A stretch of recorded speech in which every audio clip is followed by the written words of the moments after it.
सरस्वती श्री गणेशाय नमः। सरस्वती श्री गणेशाय नमः। गुरुर्ब्रह्मा गुरुर्विष्णु गुरुर्देवो महेश्वरा। साक्षात् गुरु परम ब्रह्म तस्मै श्री गुरुवे नमो नमः। अब प्रभु कृपा करहु यही भांति, सब कछु तेज भजन करो दिन राति। उमा कहूँ अब अनुभव अपना, सतहरि भजन जगत सब सपना। जाके सुमिरन मंगल दस होई, मोरे गृह आवा प्रभु सोई। प्रेम शिव जी भक्तवत्सल भगवान की जय। उमापति महादेव की जय।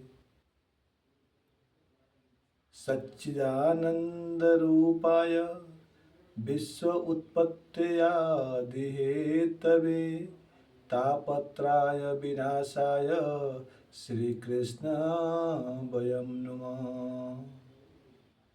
तापत्राय विनाशाय श्री कृष्ण वयं नुमः। वयं नुमः। उस सच्चिदानंद कृष्ण कन्हैया के चरणों में केवल मैं नहीं और केवल आप में से कोई एक नहीं, हम सब मिल करके उस सच्चिदानंद घनश्याम परमात्मा के चरणों में बारंबार नमन यानी नमस्कार करते हुए इस लीला का कथा के रूप में वर्णन कर रहे हैं। इसमें जो भी त्रुटियां होगी उसको आप सब क्षमा कीजिएगा। प्रेम से बोलिए भक्तवत्सल भगवान की जय। हनुमान जी महाराज की जय। देखिए, एक कथा नेट के माध्यम से मैं थोड़ा थोड़ा करके संक्षेप में कथा आप सबको श्रवण कराता हूँ। यह कथा जब सुखदेव महाप्रभु राजा परीक्षित के कथा श्रवण कराते हैं तो अभी भागवत जी का वर्णन चल रहा था। मतलब भागवत जी का वर्णन चल रहा था उसी समय, यानी भागवत जी को श्रवण करने से क्या होता है, भागवत कथा सुनने से क्या लाभ होता है, क्या फायदा होता है। क्योंकि हम लोग को फायदा तुरंत चाहिए, तत्काल चाहिए। बगैर फायदा के हम मनुष्य लोग कोई काम नहीं करते हैं, क्योंकि हमें फायदा लाभ तत्काल चाहिए, तब तो हम कुछ करेंगे, नहीं तो नहीं करेंगे। तो इस भागवत कथा से क्या लाभ होगा, क्या फायदा होगा, प्रमुख रूप से 3 प्रकार से सुखदेव महाप्रभु राजा परीक्षित को लाभ बताते हैं। क्या क्या? भागवत कथा जो श्रवण करते हैं उनको ईश्वर और जीव और माया, ईश्वर कौन है, जीव क्या है और ये माया क्या है, इन तीनों का भेद भली भांति हम मनुष्य को, इस जीव को अच्छी तरह से पता हो जाता है, अनुभव हो जाता है कि माया का काम क्या है, जीव इस जगत में किस लिए आया और क्या करने लगा, और परमात्मा का उद्देश्य क्या है। परमात्मा हम सबको कैसे, किस भांति से प्रेम करते हैं, इस जीव के लिए परमात्मा कितना लालायित रहते हैं, और हम महामूर्ख उनसे कितने दूर होकर के रहते हैं। इसको इस भागवत कथा के माध्यम से प्रथम स्कंद से लेकर के 12वें स्कंद तक पूरी विस्तार से जो कथा श्रीमद् भागवत कथा अपने दरवाजे पर, अपने घर मंडप में जो कथा श्रवण कराते हैं, उस मंडप के निश्चित रूप से पूरे अमंगल कार्य दूर हो जाते हैं और हर एक अमंगल मंगल के रूप धारण कर लेते हैं। यानी जिस स्थान पर, जिस मंडप में कथा होती है, एक मंडप में कथा होती है तो 3 मंडल साफ होता है। अब बताइए, एक घर में जहाँ कथा होती है तो उस घर तो साफ होता ही है, फ्रेश होता है, उसके हर एक अमंगल दूर हो जाते हैं और उस घर के प्राणी के अंदर सुंदर सुंदर भाव, सुंदर सुंदर मति, उस हर एक घर के छोटे बड़े प्राणी के भीतर सुंदर सुंदर भाव का शुभ संचालित होने लगते हैं। और जिस स्थान पे कथा होती है, जिसके घर में कथा होती है, उस जगह जहाँ से उसका रिश्ता अन्य, जैसे मान लीजिए आपके घर कथा होती है तो आपका घर फ्रेश तो होता ही है, शुद्ध होता ही है, लेकिन आपके होते, आपके ससुराल और आपके ममहर, ये 2 पीढ़ी और एक आपका, यानी 3 पीढ़ी साफ होती है, फ्रेश हो जाती है। और ईश्वर, जीव और माया का भेद क्या है, इसका हम लोग ठीक ठाक से, भली भांति से समझ लेते हैं, जिससे हमें आगे चल करके जब इस धराधाम से, इस परिवार से जब फिर हम दोबारा प्रभु के पास प्रस्थान करते हैं, यानी जब हमारा आपका मृत्यु होती है, तो उस समय ये साधन, ये भागवत रूप कथा जो श्रवण कराए रहते हैं, यही कथा, यही श्लोक, यही सुने हुए वाणी आगे चल करके साधन के रूप में हमको प्राप्त होते हैं, जो कि भगवान के धाम जाने के लिए बहुत सुख सुविधा होती है। इसलिए हर एक भक्त, जो समझदार भक्त होते हैं, वो अपने अपने मंडप में केवल श्रीमद् भागवत कथा, प्रवचन कथा का ही उच्चारण कराते हैं, यानी श्रवण कराते हैं। एक प्रश्न आती है, ऐसा एक चीज बताइए कि भोजन करें आप और पेट भरे हमारा, यानी भोजन हम करें और पेट आपका भरे, इसका मतलब क्या कि भोजन आप करें, पेट हम भरें, हमारा भरे, ऐसा होता है क्या? लेकिन नहीं, श्रीमद् भागवत के माध्यम से ऐसा ही होता है। भोजन आप करेंगे, पेट हमारा भरेगा, भोजन हम करेंगे, पेट आपका भरेगा। अब कैसे भरेगा? इस कथा को जब हम 7 दिन तक श्रवण करते हैं और विस्तार पूर्वक इसको सुनते हैं, उसके बाद से इसे पता चलता है कि किस प्रकार के से हम भोजन करते हैं और दूसरे को पेट भरता है। आइए इसी कथा के माध्यम से मैं छोटा सा एक वर्णन के रूप में, यानी जैसे आप पिक्चर देखने जाते हैं फिल्म, तो हर एक फिल्म का एक ट्रेलर होता है। ट्रेलर मतलब पिक्चर शुरू होने से पहले 5 मिनट 7 मिनट के अंदर पूरी पिक्चर का रोल उसमें दिखाया जाता है, जिसे ट्रेलर कहा जाता है। और उसी के अच्छे अच्छे सीन को हम और आप, यानी दर्शक लोग देख करके उसी के प्रतीक्षा में 3 घंटा समय कब व्यतीत हो जाता है, हम दर्शकों को पता नहीं चलता है। तो ठीक जैसे पिक्चर का ट्रेलर होता है, उसी तरह से भागवत जी का वर्णन होता है। वर्णन मतलब महात्मा, इसका एक और ये भी नाम है महात्मा। तो सूत जी महाराज नैमिषारण्य में ये 88,000 संतों को कथा श्रवण कराते हुए बताते हैं कि ऋषियों, जब राजा परीक्षित को सुखदेव महाप्रभु कथा श्रवण कराते हैं, उसी समय में अभी महात्मा चल रहा था, उसी समय में आ गए देवता सब। जहाँ कथा हो रही थी नैमिषारण्य में, उसी समय में देवता सब आ गए। तो देवता आए तो खाली हाथ नहीं आए, देवता सब खाली हाथ नहीं आए, अमृत कलश लेकर आए थे।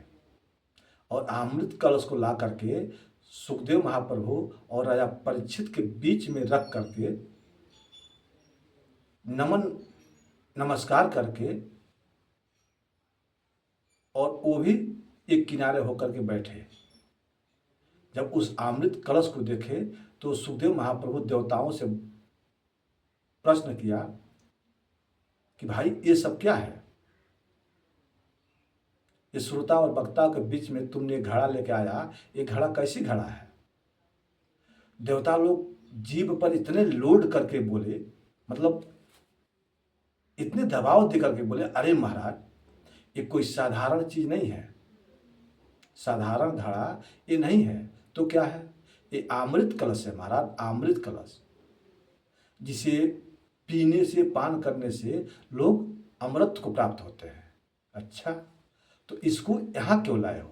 इसका स्थान तो स्वर्ग में है, तो इसको मृत लोक के लिए क्यों लाए हो? भाई, जो जहाँ का चीज होता है वहीं पर उसको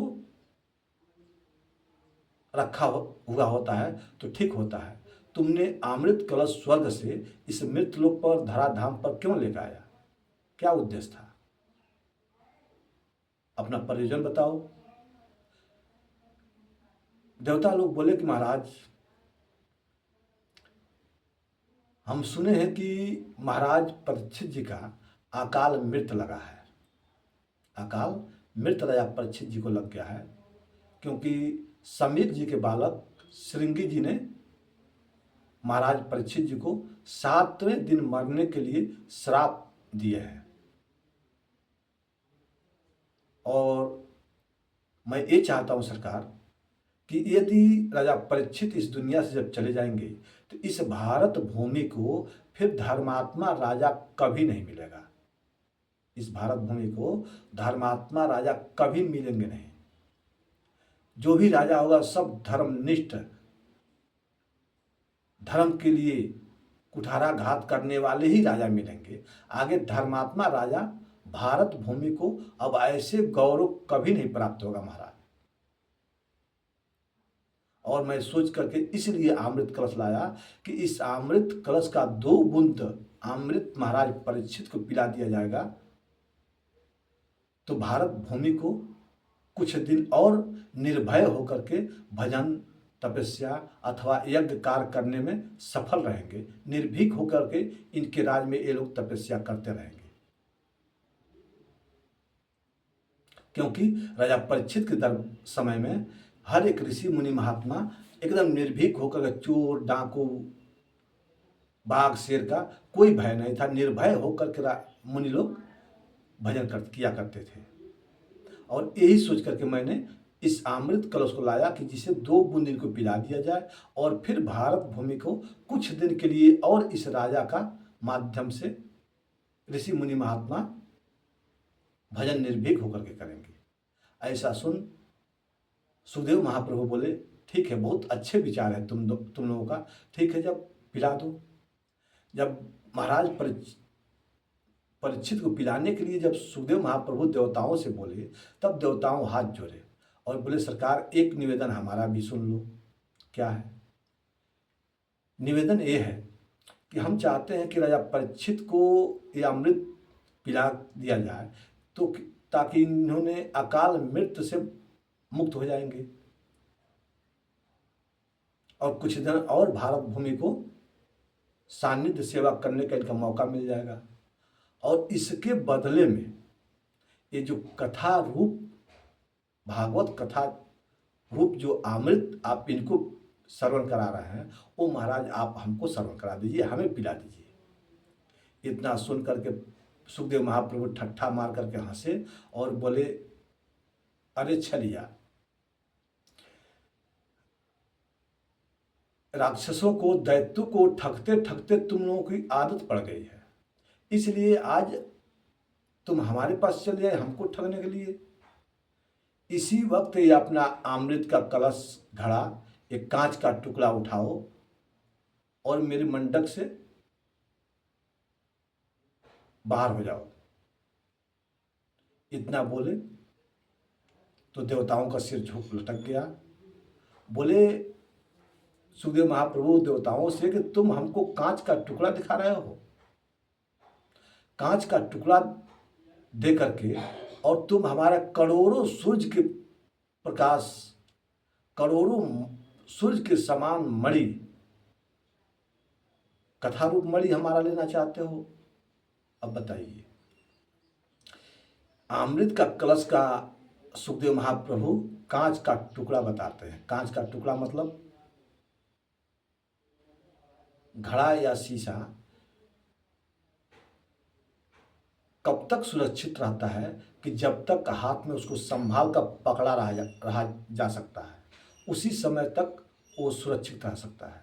जहाँ हाथ ढीला पड़ा, सिर से नीचे गिरा, तुरंत टूट जाएगा। टूट जाएगा नहीं?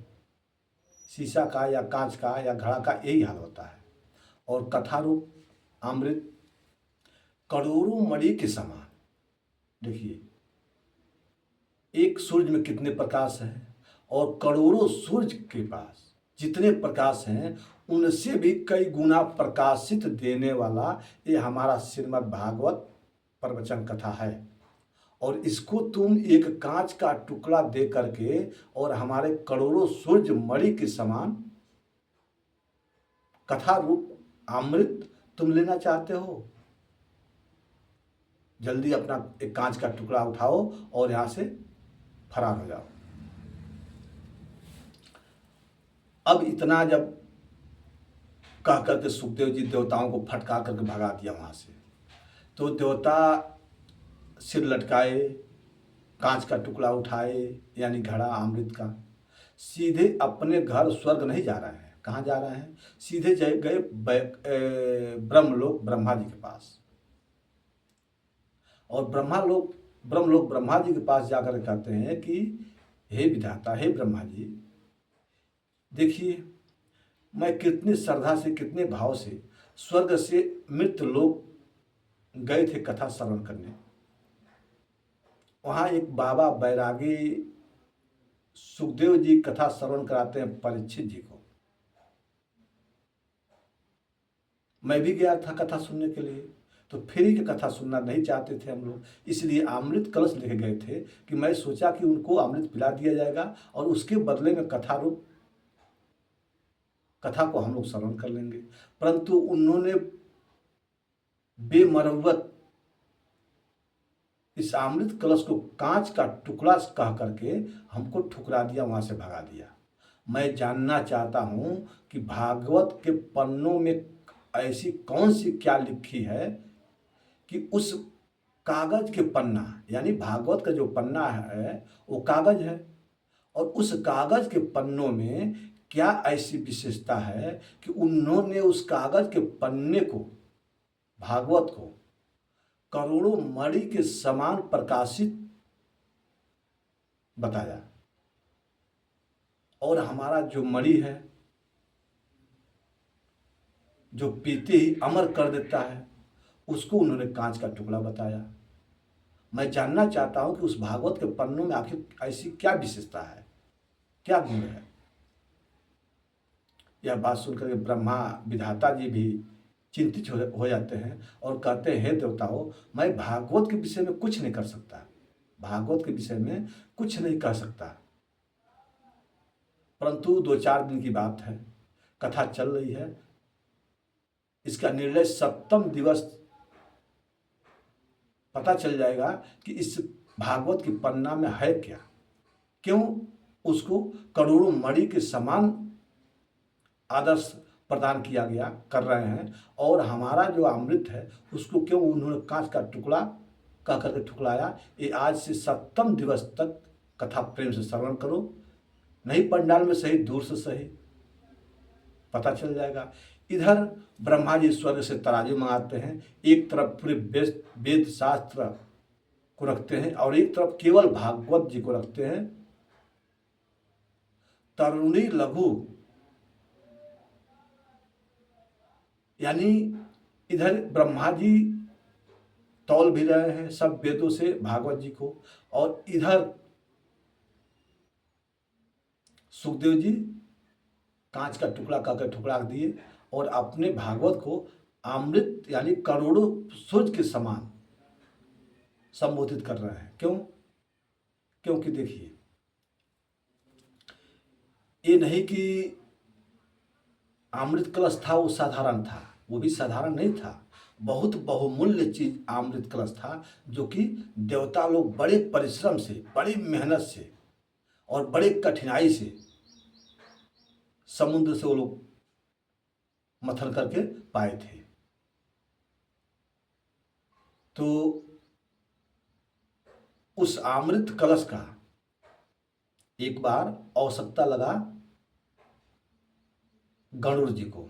महाभारत की कथा में आती है कि एक बार उस अमृत कथा का, अमृत घड़े का आवश्यकता पड़ी किसको? गरुड़ जी को, क्योंकि गरुड़ की माता है विनीता और सर्पों की माता कौन है? कत्रु। सर्पों का माता कत्रु और पक्षियों का माता विनीता। कत्रु जी ने विनीति का वहाँ दासी थी। सर्प के माता कत्रु विनीता के दासी थी, परंतु ऐसे ये लोग षड्यंत्र किए। एक दिन कत्रु ने जाकर के विनीता से प्रश्न किया कि बहन, सूर्य भगवान के घोड़े का, रथ का घोड़ा किस करण के है, किस वर्ण के है? किसने प्रश्न किया? सर्पों का माता कत्रु पक्षियों का माता विनीता जी से प्रश्न किया कि हे बहन, सूर्य भगवान के जो रथ है उनके घोड़े किस कलर के हैं? विनीता जी ने कहा सफेद, सफेद कलर है सूर्य भगवान के रथ के घोड़े। इन्होंने बोला नहीं नहीं, सांवले वर्ण के हैं। वो बोली नहीं नहीं, सांवले नहीं, सफेद है। अब इसी में इन दोनों का शर्त लग गई कि यदि शर्त में तुम हार जाओगे तो तुम हमारा दासी बनना होगा। विनीता जी ने स्वीकार किया। प्रातः काल सुबह हुआ तो जितने विनीत कत्रु के पुत्र थे, काले काले नाग, वो सब जाकर के सूर्य भगवान के घोड़ा अथवा रथ चारों तरफ से ढक लिए। ढकने के कारण से उनका रूप जो हुआ वो सफेद से सांवला हो गया, यानी काला हो गया। जब काला हो गया तो विनीता जी वहाँ शर्त हार जाती हैं और विनीता जी अब उल्टा कत्रु जी की दासी बन जाती हैं। ये छल किए ये लोग,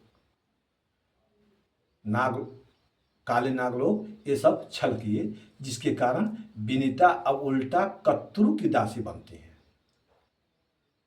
जब कत्रु की दासी विनीता बन जाती हैं और जब माँ दास हो गई तो पुत्र को दास उसी तरह से होना है। अब जितने सर्प थे छोटे बड़े, गरुड़ के पीठ पर बैठ जाते थे और बोलते थे चलो।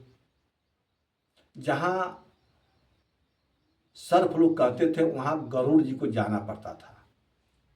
मजबूर थे, क्योंकि माँ दासी है तो हमें दास्ताना निभाना पड़ रहा है। अब ऐसे करते करते एक दिन गरुड़ जी ने अपनी माँ से बोला कि माँ, मैं इतने बलिष्ठ होकर भी, इतने बलवान होकर के भी इन सर्पों को दास्ता करना पड़ता है। इस दास्ता से कोई उपाय है छुटकारा के लिए? विनीता जी बोली हाँ पुत्र, उपाय है। क्या है? तुम स्वर्ग से अमृत कलश ला करके दे दोगे तो कत्रू जी इस दास्ता से मुक्त कर देंगे। अच्छा माँ, ये बात है, तो मैं आपके लिए कुछ भी कर सकता हूँ। तुरंत गरुड़ जी चले स्वर्ग और जा करके देवराज इंद्र से बोले कि हमें अमृत कलश चाहिए, ऐसी ऐसी बात है, हमें कत्रू से अपनी माँ विनीता को दास्ता से मुक्त कराना है, इसलिए अमृत कलश हमें चाहिए। जब इतना सुने देवराज इंद्र तो हैरान हो गए। गरुड़ से बोले कि नहीं, सर्पों के लिए मैं आपको अमृत नहीं दूंगा। क्यों? क्योंकि यदि आप ले आकर के अमृत कलश सर्पों को दे देंगे, कत्रू को दे देंगे, तो कत्रू जी अपने पुत्र को पान कराएंगे और सर्प जब अमृत पी लेंगे तो मृत्यु लोक पर जीना मानव को असंभव हो जाएगा। ये बताइए, सर्प लोग अमृत पी लें तो मानव लोग जी सकते हैं? कभी नहीं। गरुड़ जी इंद्र की ये बात सुन करके बोले कि किसी भी हालत में मैं इस अमृत कलश को लेकर जाऊंगा और पूरे देवता सहित मिल करके भी हमें तुम लोग नहीं रोक सकते। उस समय देवराज इंद्र का गरुड़ जी के सामने हाथ जोड़ने पड़े कि महाराज ये बहुत अनर्थ हो जाएगा। ये बोले कि नहीं नहीं, हमें कत्रू से अपनी माँ को दासी से मुक्त कराना है। तो वही गरुड़ जी और इंद्र जी में सम्मय होगा। सम्मय का मतलब मैं अमृत कलश लेके जा रहा हूँ, चल रहा हूँ और मेरे पीछे पीछे आप आइए, मैं अपने माता विनीता जी को दूंगा, विनीता जी ले जाकर कत्रू जी की देंगी और कत्रू जी अभी रखेंगी, तत्काल आप रूप परिवर्तन करके भेष बदल के वहाँ से अपहरण करके लेके चले आइएगा। जैसे वो लोग हमारे माँ के साथ छल किए वैसे आप उनके साथ छल कर दीजिएगा। ऐसा समय हुआ गरुड़ जी और इंद्र जी में। गरुड़ जी अमृत कलश लेके आए, अपने माता विनीता जी को दिया, विनीता जी ने कत्रू जी को दिया। कत्रू जी अपने घर में रखे थे, अभी किसी पुत्र यानी किसी सर्प को उन्होंने पिलाया नहीं था। तब तक सूक्ष्म रूप में आए इंद्र जी और उस रखे अमृत कलश को हरण करके फिर ले जा करके स्वर्ग में ज्यों का त्यों रख दिया। अब बताइए, एक बार गरुड़ जी को आवश्यकता पड़ा तो देवता उस अमृत कलश के लिए मरने मिटने के लिए तैयार हो गए थे गरुड़ जी के सामने, परंतु अमृत कलश देने के लिए नहीं राजी हुए और वही अमृत कलश राजी राजी ले आकर के सुखदेव महाप्रभु के सामने रख दिए थे। इतना आसान थोड़ी था अमृत कलश, बहुत बहुमूल्य था। परंतु अमृत कलश का विशेषता क्या है, इस पर ध्यान दीजिए। अमृत कलश का विशेषता यह है कि देवता लोग अमृत न पीते हैं न पिलाते हैं। देवताओं को और स्वर्ग का विशेषता क्या है, इस मृत लोक में जो पुण्य आत्मा, जो जीव अपने माता पिता को सेवा करते हैं, भागवत कथा सुनते हैं, अन्य प्रकार के भिन्न भिन्न धर्म काम करते हैं, कुएं बावड़ी खुदवाते हैं, यानी जो भक्ति के माध्यम से चलते हैं और जो पूजा पाठ ऐसा जो कर्म करते हैं, जो जिनका बुद्धि शुद्ध होती है, बढ़िया विचारधारा होता है, ऐसे जीव प्राणी जब प्राण शरीर छोड़ते हैं तो वो स्वर्ग में जाते हैं। और जब स्वर्ग में जाते हैं तो क्या होता है, स्वर्ग में जाते हैं तो स्वर्ग के देवता ऐसे जीव को देख करके बड़े प्रसन्न होते हैं, क्योंकि ये कर्म भूमि से आया है, कर्म भूमि से कर्तव्य कर करके ये स्वर्ग आया है। तो खूब बढ़िया उनको सेवा करते हैं, स्नान ध्यान कराते हैं और स्वर्ग के अच्छे अच्छे सुंदर सुंदर मीठा मिष्ठान से उनको जलपान कराते हैं, भोजन कराते हैं। और ये सब सेवा करने के बाद से इनके गले में एक हरी माला पड़ती है, हरी माला। जैसे इस मृत लोक का जो माला होती है ये सूखी माला है, तुलसी जी का या आदि जो भी माला बनती हैं ये माला सूखी रहती है। यहाँ शरीर बुढ़ा होता है, हम जितना इस समय हैं इतना बड़ा शरीर पैदा लेकर के थोड़ी ना आए थे। तो यहाँ शरीर धीरे धीरे बढ़ती है, धीरे धीरे वृद्ध होती है और धीरे धीरे इसका शरीर का मृत्यु होती है। और स्वर्ग में एक समान देवताओं का समान दिव्य देह है, आपको हमको सबको प्रदान किया रहा मिलता है। किसको? जो अच्छे कर्म करके मृत लोक से स्वर्ग जाते हैं उनके लिए। एक हरी माला पड़ जाती है गले में और एक कक्ष में लेके जाते हैं जहाँ अमृत कलश रखा हुआ है। उस अमृत कलश पर 2 पहरेदार खड़े हैं। उस अमृत कलश का ऊपर से वस्त्र हटाया जाता है और आपसे यही बोला जाएगा कि जो जीव प्राणी यहाँ से स्वर्ग जाएगा उसे गले में हरी माला डाल करके उस जगह ले जा करके कहा जाएगा कि हे भाई, इस अमृत कल को एक बार में सूंघो। एक बार में, केवल एक बार सूंघना है, पीना भी नहीं है। वहाँ अमृत कलश न पीते हैं न पिलाते हैं, केवल सूंघते रहते हैं और सुंघाते रहते हैं। तो जो दिव्य मानो लोग यहाँ से बढ़िया कर्म करके जाते हैं तो उस अमृत कलश को सुंघाया जाता है। अब ये बताइए, आपको कितना भी प्यास लग गया या भूख लग गया, एक बार में कितना पानी पी सकते हैं या एक श्वास में कितना हवा पान कर सकते हैं? तो एक ही श्वास में वहाँ अमृत को पीना होता है, श्वास में खींचना होता है। उसके बाद फिर पुनः वो दोनों पहरेदार आपको बाहर कर देंगे और स्वर्ग का आनंद आप भोगेंगे देवताओं के साथ हो करके। और जब आपकी माला धीरे धीरे धीरे धीरे करके हरी से सूखती जाएगी, जहाँ संपूर्ण माला आपका सूख जाता है, तो पुनः स्वर्ग से आपको इसी मृत्यु लोक में कर्म के अनुसार जन्म दे दिया जाता है। पुनरूपी जनने जठरे संयम, यानी जैसा आपका कर्म होता है वैसा आपको फिर कुत्ता, बिल्ली, चूहा, सांप, गोजर ऐसे अन्य जोनियों में हमको डाल दिया जाता है। ये रहा अमृत का विशेषता, क्योंकि केवल सूंघते हैं और सुंघाते हैं, न कि पीते हैं न कि पिलाते हैं। जैसे मान के चलिए 3 कंजूस एक बार इकट्ठा हुए। 3 कंजूस को तो आप लोग समझते ही होंगे, मखचूस, जिसे मखचूस कहा जाता है, विशेष करके खर्चा नहीं करते हैं, उसको कंजूस और मखचूस कहा जाता है। तो 3 मखचूस एक बार इकट्ठा हुए और आपस में बोले, भैया हम जहाँ भी जाते हैं तहाँ हम लोग को लोग कंजूस कहते हैं, मक्खीचूस कहते हैं, और चलो आज कुछ खर्च करके दिखाया जाए। तीनों मखचूस बोले ठीक है चलो। तीनों मखचूस गए कहीं मार्केट में और हिम्मत बांध के 250-250 ग्राम घी खरीदे।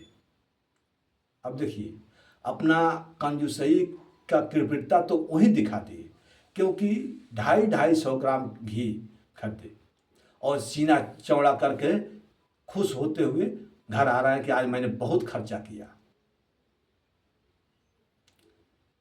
तीनों कंजूस अपने अपने 250-250 ग्राम घी अपने अपने घर लेके आए। फिर 6 महीना बाद मुलाकात हुआ। तीनों कंजूस आपस में बात करने लगे, क्यों भाई घी खा लिया? और वो भी 250-250 ग्राम घी खरीदे थे, तो किस उद्देश्य से? कि घी खाएंगे तो सेहत बनेगी, घी खाने से सेहत होता है ना, तो इसलिए घी खाएंगे तो सेहत बनेगी, इस उद्देश्य से उन लोग 250-250 ग्राम घी खरीदे थे और लेके घर आए। 6 महीना बाद मुलाकात हुआ। तीनों आपस में फिर वार्तालाप करने लगे, क्यों भाई घी खा लिया? एक बोला कि नहीं नहीं, अभी हमारा चल रहा है, अभी हमारा चल रहा है। अच्छा, कैसे खर्च करते हो? तो पहला कंजूस बोला, देखो भाई, मैंने अपना घी लेके गया, एक शीशी में रख दिया और एक शीशी में रख करके जब पूरी परिवार की रोटी बन जाती है तो थोड़ी सी एक चम्मच में निकालते हैं और उतना ही में पूरा रोटी में लगा करके हम लोग पूरे परिवार के लोग पा लेते हैं। दूसरा बोला, अरे राम राम, इतना खर्चा, घी का इतना खर्चा? तो पहले वाला बोला, अच्छा तू कैसे खर्चा करता है, क्या क्या करता है? बोला, देखो भाई, मैं इस ढंग से घी खर्च करता हूँ कि लेके गया तो एक शीशी में रख दिया और ढक्कन बंद कर दिया। जब रोटी बन के तैयार हो जाती है तो एक सलाई उठाते हैं और बीच घी में चुभो करके और बीच रोटी में डुबो देते हैं। बीच रोटी में इस पार से उस पार कर देते हैं और पूरी रोटी में एक बूंद में पूरी रोटी में घी लग जाती है और हम लोग प्रेम से पा लेते हैं। तीसरा कंजूस बोला, अरे राम राम, तुम दोनों बड़े खर्चीले हो, तुम दोनों बड़े खर्चीले हो। तो ये दोनों बोले कि अच्छा तुमने कैसे खर्च करता है, क्या करता है। तो तीसरा वाला बोला, देखो भाई, मैं घी ले गया तो एक शीशी में बंद कर दिया और जब रोटी बनकर तैयार होने लगती है तो प्रत्येक रोटी को घी के ऊपर जो शीशी होती है उस शीशी को मैं बांधना शुरू कर देता हूँ, यानी घी रोटी से और शीशी में लपेटना शुरू कर देता हूँ और लपेट करके पूरी रोटी बनकर तैयार हो जाती है। हम सब परिवार मिलके एक जगह बैठ जाते हैं और भोजन करते समय में घी का ढक्कन खोल देते हैं और जब घी का ढक्कन खोल देते हैं तो वो सुगंध आती है, वो खुशबू आती है कि उसी खुशबू से हम पूरे परिवार भर पेट भोजन कर लेते हैं। हमारा एक बूंद खर्चा नहीं हुआ, ज्यों का त्यों धरा का धरा ही है। अब बताइए, जब भाई उसको सूंघ कर ही काम चल जाता है तो घी खर्च होने वाला है? कभी भी नहीं। ठीक इसी प्रकार से देवता लोग उस अमृत कलश को न पीते हैं न पिलाते हैं, केवल सूंघते हैं और सुहाते रहते हैं। नहीं तो एक एक बूंद उसको खर्च किए होते तो अमृत कलश कब का खाली हो गया होता, क्योंकि एक ही अमृत कलश निकला था ना, 10-50 थोड़ी निकला था, एक अमृत कलश निकला था। अगर पीते पिलाते तो कब का घड़ा खाली हो जाता था। इसलिए वो इन्हीं मकचूसों की तरह से वो केवल सूंघते और सुंघाते रहते हैं, यानी कृपणा से काम लेते हैं। और हमारा भागवत प्रवचन कथा जो अमृत रूप है, ये देखिए, इसको जितना हम खर्च करते हैं, जितना पिलाते हैं, जितना खिलाते हैं, जितना खर्च करते हैं उतना ही बढ़ता है। कथा का यही विशेषता है। सुखदेव महाप्रभु क्या कहे थे कि करोड़ों सूरज के भांति, जितना एक रोशनी में कितना प्रकाश है ये आपको पता चलता ही होगा, ऐसे ऐसे करोड़ों सूरज, बहुवचन है यहाँ पर, करोड़ों सूरज के समान प्रकाशित देने वाला हमारा श्रीमद् भागवत कथा है, क्योंकि ये मोक्षदायिनी है। ये मोक्षदायिनी है। भागवत के अतिरिक्त और कहीं कलयुग के लिए कोई व्यवस्था नहीं है, केवल मोक्ष के लिए, केवल भगवान का कथा और उनके नाम का महिमा,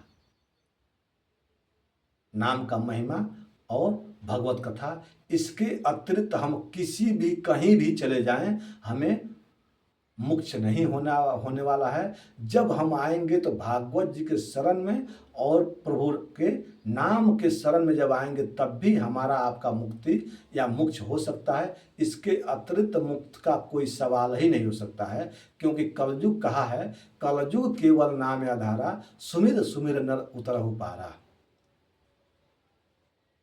तो इस प्रकार से भागवत का ये वर्णन होते हैं। इसी वर्णन में जैसे मान लीजिए आपने अजामिल का कथा श्रवण किया होगा कहीं। अजामिल ऐसा पापी कोई नहीं था। अजामिल ऐसा कन्नौज जिला के रहने वाला था। अजामिल ब्राह्मण परिवार से था। अजामिल पंडित था, परंतु और बहुत विद्वान था, बहुत माता पिता का भक्त भी था। परंतु कहा जाता है कि दृष्टि का कोई भरोसा नहीं है कि दृष्टि कब बदल जाए। अजामिल इतने माता पिता भक्त होता हुआ भी एक बार जंगलों में संध्या बिनने गया था, और संध्या बिनने गया था उसी समय एक गणिका से उसका परिचय होता है। उसके सुंदर पर, उसके गोरी चमड़ी पर उसकी आंखें भाग जाती हैं और उस वेश्या को लेकर घर ले चला आता है। वेश्या कहती है कि एक घर में कौन है? अजामिल बोला, मेरी पहली रानी है। ये बच्चे कैसे हैं? अतः मेरे उन्हीं के बच्चे हैं।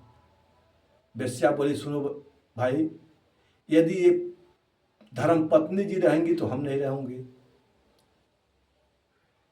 अब तुम्हें निर्णय तुम्हारे हाथ में है, हमको रखोगे कि अपने पत्नी को रखोगे, ये तुम्हारे ऊपर निर्णय है, किसको रखोगे। यदि हमको रखना चाहो तो अपनी पत्नी को भगाओ, और नहीं तो अपने पत्नी को रखना चाहते हो तो हमें भगा, जहाँ से लाए हो तहाँ छोड़ के आओ।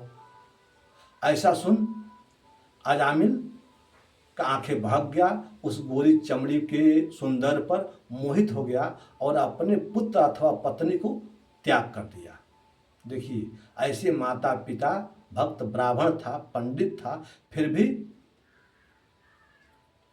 अपने उस वेश्या के गोरी चमड़ी के चक्कर में अपने पत्नी और पुत्र को त्याग दिया।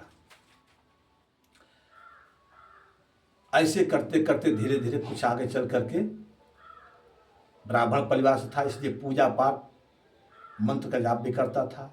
तो जब पूजा पाठ करने बैठता था तो वो वेश्या आकर के हिला देती थी, कहती थी क्या बैठ करके माला वाला चलाते हो, जाओ कहीं से पैसा कमा के लेके आओ। ऐसे देख देख करके एक दिन, 2 दिन, 4 दिन के बाद संगते शोभते कहा गया है, जैसे पिएंगे पानी वैसी निकलेगी बाणी, जैसे खाएंगे अन्न वैसी होगी मन। और संगते शोभते यानी जैसी आपकी संगत होगी, आप कितना हो भले आदमी है, कितना हो शुद्ध व्यक्ति हैं, अच्छे विचार के हैं, 4 दिन चोर का साथ करके देख लीजिए कि आपके थाने में नाम दर्ज हो रहा है कि नहीं हो रहा है। तो इस प्रकार वेश्या के कहने पर अजामिल का मन बहक जाता है और धीरे धीरे अजामिल चोरी करना आरंभ करता है। चोरी करते करते पहले छोटी चोरी, फिर बाद में बड़ी चोरी, फिर छोटा डाकू, फिर बाद में बड़ा डाकू। ऐसा डाकू हुआ कि उस कन्नौज जिला में, कन्नौज में उसके नाम के भय से छोटे बच्चे डरते थे, छोटे बच्चे उसके नाम से भयभीत हो जाते थे। इतना अत्याचारी वो अजामिल डाकू निकला। छोटा बच्चा जब जिद करते थे, माँ के सामने नखरे दिखाते थे, दूध नहीं पीते थे, भोजन नहीं करते थे, उस समय माँ कहती थी बेटा दूध पी ले, भोजन कर ले, नहीं तो अभी अजामिल आ जाएगा। अजामिल के नाम सुनते ही छोटा बच्चा डर के मारे पूरे भोजन या कटोरा का दूध खाली कर देते थे। इतने अत्याचारी और नामी डाकू अजामिल निकला। धीरे धीरे करके उसका आगे इस प्रकार के वृत्तियां बढ़ने लगी। चोरी कर रहा है, धन हर हर करके ला करके उस वेश्या को देता है। इसी तरह से चल रहा था। तब तक अयोध्या से आप लोग जानते हैं कि पहले के ज़माना में संत का जमात चलती थी, संत का टोली चलती थी, समुदाय चलते थे। तो अयोध्या के कुछ भक्त, राम भक्त, मन में विचारे कि चलो कन्हैया के गांव से होकर के आते हैं। कन्हैया के गांव का मतलब वृंदावन धाम से होकर के आते हैं। देखिए राम भक्त और कृष्ण भक्त जब इकट्ठा होते हैं ना तो बहुत आनंद आता है, बहुत वहां से बातें मिलती हैं। तो राम भक्त अयोध्या से मन में विचार करें चलो आज कन्हैया के गांव से होकर आते हैं, यानी वृंदावन मथुरा से होकर के आते हैं। और संत का काम ही ऐसा है, भ्रमण करना। टोली बना लेंगे और राम राम सीताराम गाते गाते आगे बढ़ेंगे। ऐसे करते करते ये राम भक्त जा रहे थे, कन्नौज जिला से होकर ही जा रहे थे। तब तक वहाँ जाते जाते शाम हो गई। अब ये कथा विस्तार में चल रही है। शाम हो गई। शाम होने के बाद उसी गांव में एक जो महंत जी थे, उनका एक सेवक बोला महाराज अब शाम होने को आई, दिन ढलने को आया, और चलिए कहीं इसी गांव में कहीं किसी भक्त के पास रहते हैं, वहीं भोजन भंडारा पाया जाएगा और फिर प्रातः काल सुबह वृंदावन की तरफ चला जाएगा। महंत जी ने स्वीकार किया। बोले ठीक है रामदास, पता करो कि कोई अच्छा भक्त कहाँ है, किसके घर चला जाए। तो वहीं एक व्यक्ति खड़ा था रोड पर, एक व्यक्ति रोड पर खड़ा था। देखिए जो लायक नहीं वो नालायक होता है। जो लायक व्यक्ति नहीं होता है ना, वो नालायक होता है। तो नालायक दुष्ट प्रकृति का था। उसी से संत लोग बोले कि हे बेटा, ये बताओ, इस गांव में कोई भक्त का घर है? हम अयोध्या के संत हैं, 20-25 मूर्ति हैं और वृंदावन धाम के लिए जा प्रस्थान किए हैं और रात यहीं कहीं गुजारना चाहते हैं। अतः तुम हमसे कोई भक्त का ना घर बताओ, वहाँ जा कर के रात विश्राम करेंगे और फिर कल प्रस्थान कर लेंगे। वो नालायक जो सड़क पर था वो मार्ग अजामिल का ही बता दिया। क्यों? क्योंकि साधु से जलन कर रहा था। क्यों? क्योंकि साधु पड़े पड़े खाते रहते हैं, मोटे मोटे बने पड़े रहते हैं, काम धंधा आता कुछ है नहीं, पड़े पड़े खाते रहते हैं। इनको ऐसे भक्त का पता बताता हूँ कि ऐसा सेवा होगा, ऐसा सेवा होगा कि जीवन भर याद करेंगे। वो दुष्ट व्यक्ति जो रोड पर था वो अजामिल का ही पता बता दिया कि आप अजामिल के भक्त अजामिल के घर जाइए, वहाँ आपके हर एक प्रकार से सेवा होगी। यह संकेत संत भगवान समझे नहीं और अजामिल के घर का पता पूछते पूछते अजामिल के दरवाजे पर आ गए। अजामिल के दरवाजे पर आकर के झंडा गाड़ दिए और बोले, भक्त अजामिल कहाँ हो, बाहर निकलो। ये अयोध्या से कुछ साधु संत की टोली आई है, जमात आई है।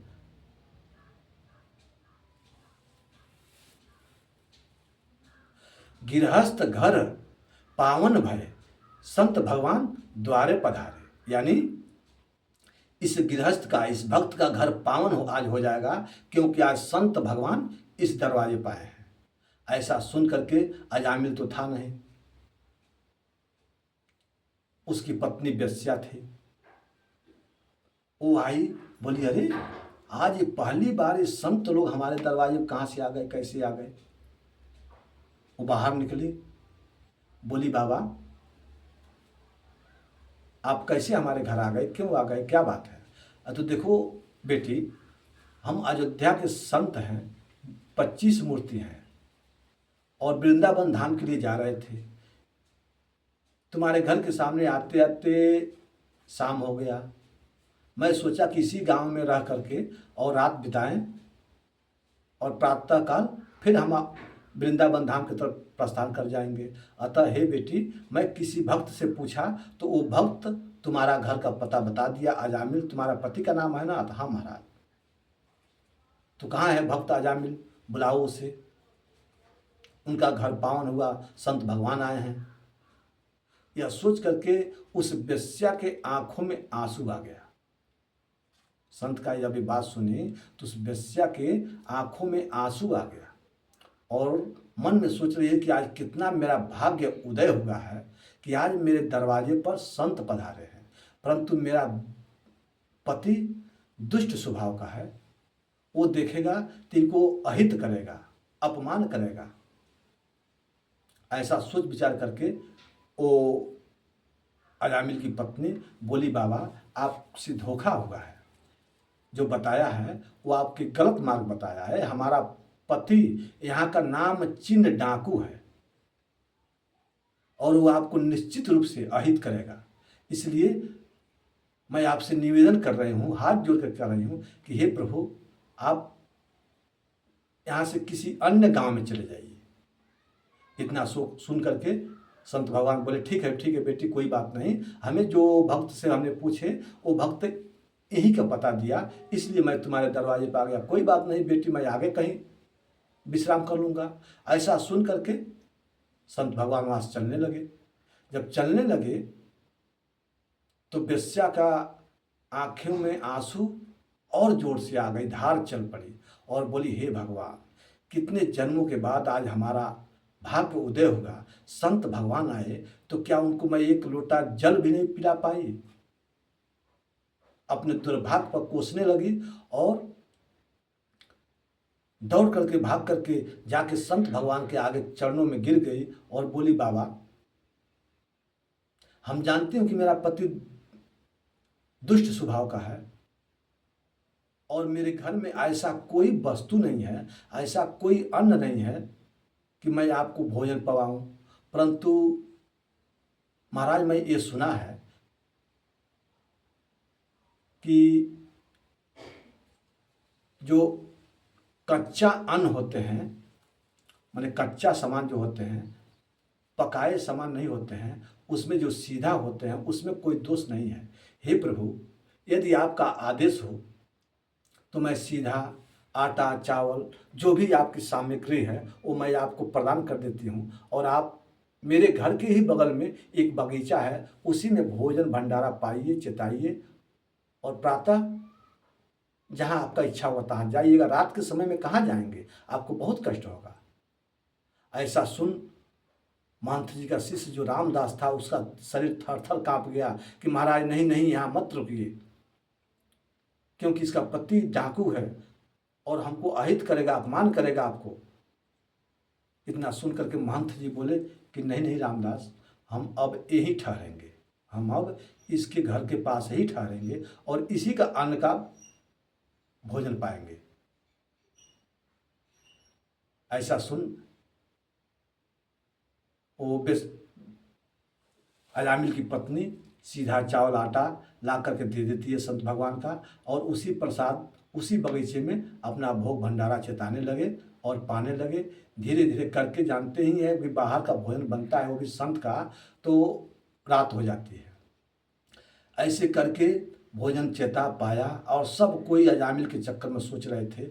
और महंत जी थोड़े ये भी अजामिल की ही बात सोच रहे थे कि कंचित अजामिल अगर आ गया तो उसको मैं क्या करूँगा। तो भगवान से प्रार्थना करते थे कि हे प्रभु, ऐसा बुद्धि आप हमें प्रदान करें कि यदि अजामिल हमारे पास आया तो उसका मति हम चेंज कर दें।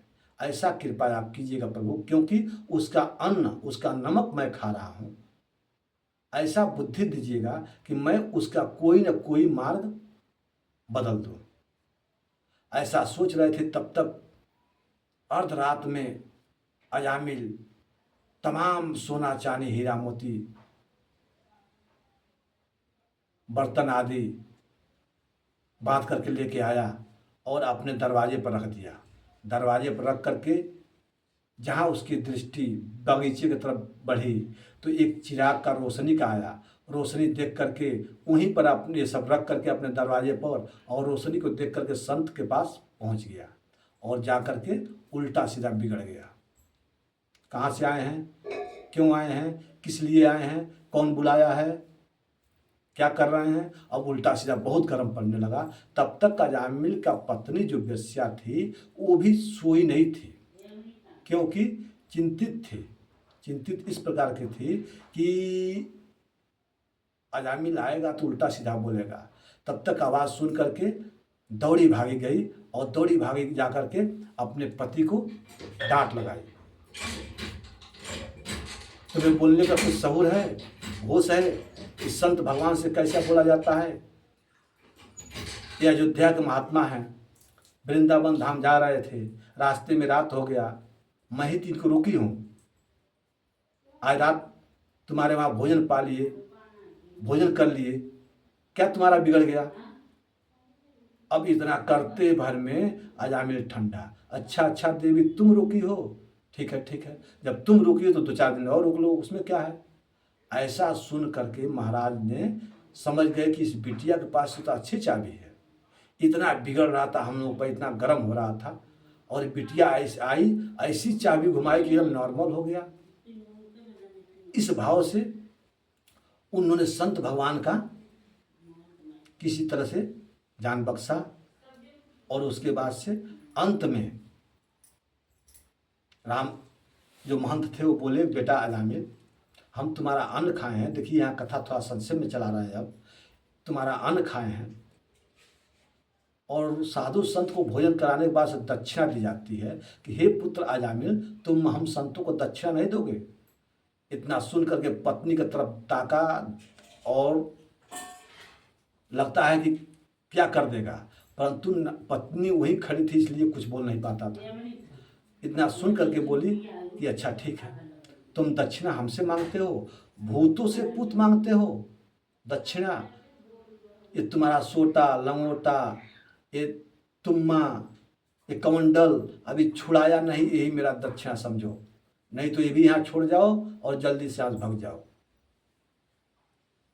संत बोले कि नहीं नहीं बेटा अजामिल, मेरा ये मतलब नहीं है कि तुमसे तुम्हारे घर भोजन पाए कि तुझसे दक्षिणा में हमें पैसा दो, हीरा मोती दो, सोना चांदी दो, ऐसा भाव नहीं था। तो क्या, हमें दक्षिणा में एक वचन दो। क्या बोलो, वचन दोगे? अब बार बार अजामिल अपने पत्नी की तरफ देख रहा है, पत्नी वहीं खड़ी थी। बोला ठीक है, बोलो क्या चाहिए, देना होगा देगा देंगे, नहीं देना होगा तो नहीं देंगे। तो बोला ठीक है, हमें यही वचन दो कि पुत्र ये बताओ कि तुम्हारा पुत्र कितने हैं, तुम्हारे बेटे कितने हैं। अतः 9 बेटे हो चुके हैं और 10वें का नंबर लग गया है।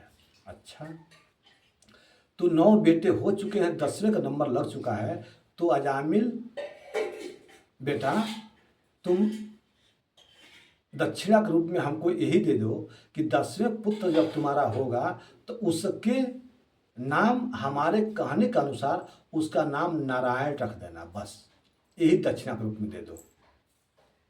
अजामिल सुन करके बोला अरे ये तो पुराना सा नाम है, इसमें क्या दम रखा है, कोई अच्छा नाम चुन करके रखेंगे, इसमें कौन सी नाम, ये कौन सी बड़ी बात है।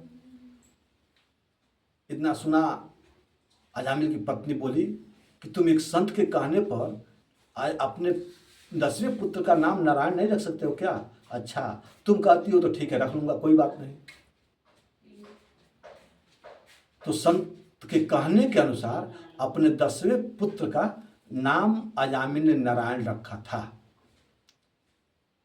और जब अजामिल के अंतिम समय आया तो यम के दूत जब आए और गले पर लात दबा करके बाँह पकड़ के लगे खींचने, तो जोर से यही बुलाया था, अपने इस पुत्र 10वें पुत्र नारायण का ही नाम रखा था और किसी का नाम नहीं रखा था कि बेटा नारायण बेटा नारायण। और जब भी कभी इससे पहले भी कहीं जाता था तो उस 10वें पुत्र से इतना प्यार करता था कि बार बार यही कहता था कि बेटा नारायण कहाँ हो, बेटा नारायण आओ यहाँ चला जाए, बेटा नारायण आओ वहाँ चला जाए। यानी दिन में 2-4 बार बेटा के रूप में नारायण जी का यानी भगवान का नाम ले ही लेता था।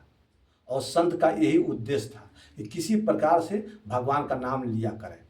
अंतिम समय आया, यम के दूत आए, सीने पर लात दबाए तो इसका होश ठिकाने हो गया और अंत में यही बोला कि बेटा नारायण आओ, बेटा नारायण बचाओ, बेटा नारायण बचाओ।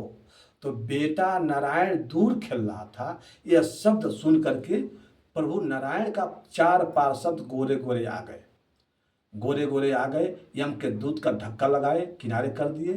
यम के दूत बोले नारायण दूत से, भाई तुम कौन, गोरे गोरे कौन से चमकीले आ गए, कहाँ से आ गए? भगवान के दूत बोले तुम काले कलूटे कहाँ से चले आए? यम के दूत बोले भाई हमारा यही ड्यूटी है, यही काम है, पापियों को मैं लेके जाता हूँ, हमारा काम ही यही है कि पापियों को पकड़ता हूँ, लेके जाता हूँ। यम के भगवान के दूत बोले कि भाई हमारा काम यह है कि जो नारायण को पुकारता है तो नारायण को पुकारने वाले प्राणियों को, जीवों को मैं लेके जाता हूँ। यम के दूत बोले कि नहीं नहीं, तुम्हें धोखा हो रहा है, तुम्हें धोखा हो रहा है, ये तुम्हारे भगवान नारायण का नहीं पुकारा है, ये अपने बेटे नारायण का पुकारा है, क्योंकि इसके बेटे का नाम नारायण था और ये अपने बेटे का पुकारा है, न कि तुम्हारे भगवान का पुकारा है। भगवान के दूत यम दूत को समझाए, बोले भाई इसके बेटे का नाम नारायण आप आज 4 साल पहले से रखा गया है और हमारे भगवान का नारायण नाम जो है वो आज से नहीं है, आदि से है, आज से नहीं है, आदि से है। तो बताओ पहला नाम किसको मानोगे, इसके बेटे का या हमारे भगवान का? इसलिए हे यमदूतो कान खोल कर सुन लो, तुम यहाँ से चले जाओ, क्योंकि इसको नारायण को पुकारने वाले को हम लेके जाएंगे।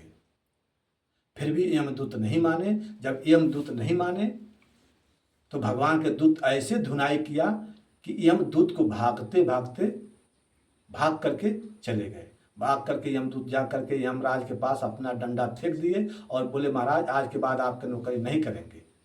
क्यों, क्या हो गया? अरे देखिए ना, मैं गया था अजामिल नाम के पापी को पकड़ने के लिए, पकड़ में तो आया नहीं, पिट कर हम ही को आना पड़ा। क्यों, क्या हो गया? क्योंकि जब हम उसको पकड़ने गए, लेके आ रहे थे, तब तक 4 वहाँ से गोरे गोरे चमकीले चमकीले 4 पुरुष आ गए। वो बोले भाई ये हमारे नारायण को पुकारा है, इसको ले जाने वाले का ड्यूटी हमारा है। इतना सुनते ही यम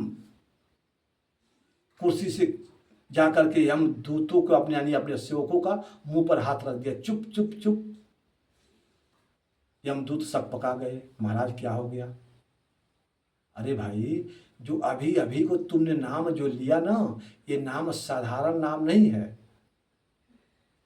यदि इस प्रकार से चिल्ला चिल्ला करके शोर की आवाज ऊंचे स्वर में अगर 2-4 बार और तुम इस नाम को ले लोगे तो यम में जो परे प्राणी हैं इन सबको हमको मुक्त करना पड़ेगा। क्यों? क्योंकि नारायण के नाम से, इस नाम के प्रभाव ऐसा है कि बड़े बड़े पापी मुक्त हो जाते हैं। और यहाँ 2-4 बार तुमने इस नाम को ले लिया तो हमारा तो कारोबार ही ठप हो जाएगा, हमारे लोक में ताला लगाना पड़ेगा। क्योंकि नारायण नाम से सब मुक्त हो जाएंगे, सबको मुक्त करके परम धाम भेजना पड़ेगा। इसलिए पेट्रोल पंप के सामने माचिस बांधना जैसे खतरनाक होता है, वैसे इन पापियों के बीच में भगवान नाम मत लिया करो, क्योंकि सबको मुक्त करके भेजना पड़ेगा। तब वहां यमदूत यम से पूछ रहे हैं कि ठीक है, ऐसी बात है तो आप बता दो किसको किसको लेके आना है, किसको किसको नहीं लेके आना है। तब वहाँ यमदूत बताते हैं, यमराज बताते हैं अपने यमदूतों से, सुनो किसको किसको लेके आना है। जो भगवान का नाम जीवन में नहीं लिया हो उसको पकड़ना, जो भगवान का कीर्तन नहीं करता है उसको पकड़ना, जो कभी कथा नहीं श्रवण किया उसको पकड़ना। ऐसे ऐसे प्राणियों को बताते हैं जो कि यम के हाथ लगते हैं। और जो भगवान का नाम का गुणगान करते हैं, जो भगवान का कथा सुनकर श्रवण करते हैं, उनको केवल नारायण का ही दूत लेके जाते हैं। प्रेम से बोलिए भक्तवत्सल भगवान की जय। इस तरह से लड़ाई अजामिल देखा कि हम जैसे पापियों के लिए ये लोग लड़ करके और भगवान के दूत यमदूत से हमको छुटकारा कर दिया। उसी दिन से ये अजामिल इतना बड़ा पापी होने के बाद भी नारायण नाम का जाप करके एक ही बार में मुक्त को प्राप्त हुआ। इसलिए उसी दिन से वो नारायण परम भक्त हो गया और अंत में उसका उद्धार हो गया। नारायण नाम का मतलब नाम का यही महिमा होता है, भगवान का नाम का यही महिमा होता है कि नारायण के नाम से यानी भगवान के नाम से अजामिल जैसे महापापी तर गया, तो उस तरह से आप हम तो है नहीं।